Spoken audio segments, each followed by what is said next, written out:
Öeldakse, et Eestis ei ole tööd, tegelikkuses on küll. Nimelt CB bussifirma otsib endale uusi bussijuhte ja on võimalus saada bussijuhiks täiesti tasuta. Me oleme taas soojas mugavas CB bussis, aga teil on täiesti omapärane probleem ja väike üleskutse inimestele. Et ega see teema pole ilmselt uus, et on päris palju ettevõtteid, kes otsivad endale töötajaid ja kvalifitseeritud tööjõu leidmine on päris keeruline. Et oleme CBs ka jõudmas sinnamaani, et kui me vaatame pikka perspektiivi 5-10 aastat, siis tegelikult kipub selliseid noori ja väga häid bussijuhte nappima. Ja seetõttu olemegi alustamas Tartus bussijuhtide koolitusega.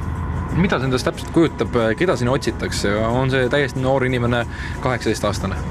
Tegelikult et väiksed nõuded siiski on, et vähemalt 24-aastane peab olema ja vähemalt 2 aastat peab olema B-kategooria juhiluba olemas olnud ja loomulikult ettevõtte poolt eelkõige soov see, et oleks selliste heade klienditeenindajatega, kellele klientidega suhtlus ja nende teenindamine tõesti sobib ja meeldib, et oleks selliste inimestega tegemist ja bussijuhi puhul loomulikult ega selline tehniline taip ei tule ka kahjuks.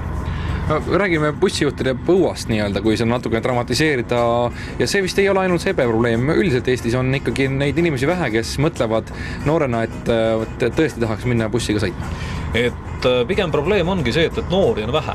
Ehk siis need, kes veel endisel ajal on saanud endale D-kategooria tunnistuse või juhiloa tegelikult koos mingi muu haridusega ja nii-öelda muu elu käigus, siis neid on meil täna veel on, aga päris noori, kes on seal vanuses 25, ütleme kuni 35, neid on ikkagi väga vähe, sest sisenemislävi on tegelikult väga kõrge, et 1000 eurot tuleb vähemalt välja käia selle eest, et teha endale load ja läbida ka ametikoolitus.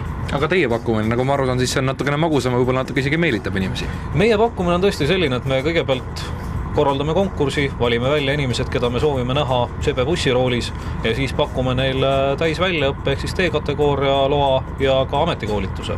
Ja inimese puhul oma osalus selles on 100 eurot.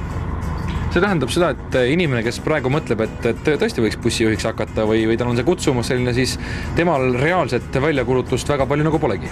Jah, et me soov oligi, et anda nendele inimestele, kes täna tegelikult võib-olla kusagil mujal teevad mingit muud tööd, aga näevad, et tegelikult bussijuhina oleks päris tore töötada, et anda neile võimalus ühtepidi nii ajalises kui rahalises plaanis, et see mõte teoks teha. Kuhu pöörduma peaks, kelle poole helistama, kellele helistama peaks? Kõige lihtsam on vaadata infot meie koduleheküljelt cb.ee ja seal on juba täpsemad juhised selle kohta kirjas.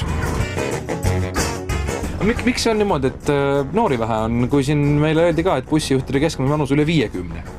No ma ütlen, et oli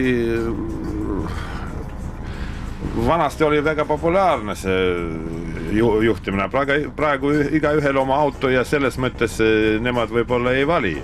Aga kui tulevad ja vaatavad, on rohkem vaja reklaami teha selles mõttes, et tulge, vaadake, kuidas see käib. Te näete välismaal kõik siis suhtlete rahvastega, see on väga huvitav, kellele meeldib see.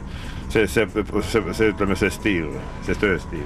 No siin on tehnika, teil ees ma vaatan, et nuppe on rohkem kui mõnel võib-olla isegi lennukil, et ikka peab korralikult mõtlema selle peale, et mis nupud on ja igaüks võib-olla meesmetsast ei saa selle hakkama. No ma arvan, et praegu selline aeg, et arvutit iga ühel on ja see ei ole nii keeruline. Ikkagi võib õppida kõik ja siis kasutada, kui on seda, mida vaja õigel ajal. Ei ole probleemi sellest. Aga võib-olla nendele uutele inimestele, kes tahaksid bussijuhiks hakata, kõige tähtsam küsimus, kui palju bussijuht palka saab? No ja ma ütlen niimoodi, kui võtta terve Eestist teised tööd, meil on ikkagi täitsa normaalne kõrge palk, ma ütlen, ja siuke ikka tendents on selline, et mitte iga aasta, võib-olla iga paar aastat, 3 aastat, siis on testetakse seda numbri. Nii et rahalises mõttes tasub ära? Ma arvan ju, mind täitsa rahuldab seas. Bussijuhtide otsimise loo juurde veel lisaks nii palju, et nagu loos kõlas, et 100 euri peab inimene ise välja käima, siis tegelikkuses on veel asi tehtud eriti lihtsaks. Ehk kui te läbite selle koolituse edukalt, tehakse teile need load välja ja pluss kui te tööle asute, mahtakse see 100 euri ka veel tagasi. Igatahes praegu jätkame saatega väikse reklaamipausiga ja tagasi tulles tutvustame teile uut Mazda 6.